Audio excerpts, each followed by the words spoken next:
Așa, cum vi s-au părut coreografiile pe care le-ați văzut?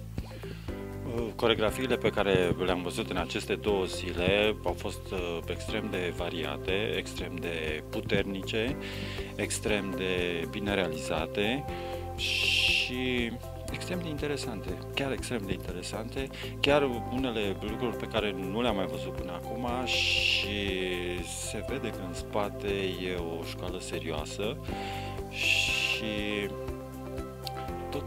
totul este un pic diferit față de alte concursuri la care am fost în calitate de juriu, da? În care se vede o bază serioasă, o apropiere foarte serioasă față de ideea de dans. Ce v-a impresionat la copiii cărora le-ați acordat cele mai multe puncte?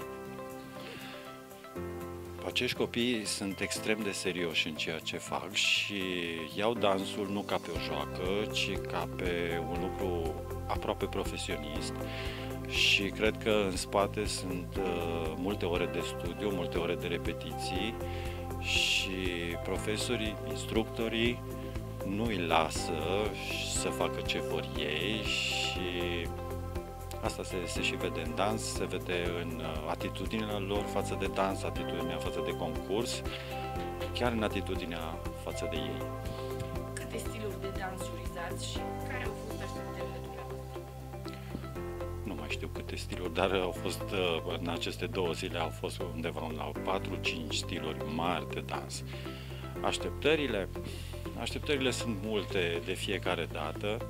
Sigur că până la urmă un copil, chiar dacă are vârsta de 3 ani sau de 18 ani, trebuie să transmită ceva. Trebuie să transmită prin mișcare, trebuie să transmită prin mesajul coreografic, prin mimică, prin gestică și mai ales totuși trebuie de văzut o acuratețe în mișcare, indiferent dacă este contemporan sau este dans clasic sau music theater.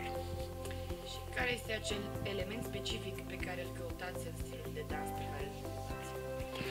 Fiecare stil de dans are un anumit limbaj propriu și atunci sigur că eu mă uit ca să respecte limbajul specific dansului respectiv. Iar mixurile între stiluri aduc numai de servicii, adică dacă e dans clasic să fie dans clasic, dacă e lyrical să fie lyrical, cu elementele specifice, cu mișcările specifice.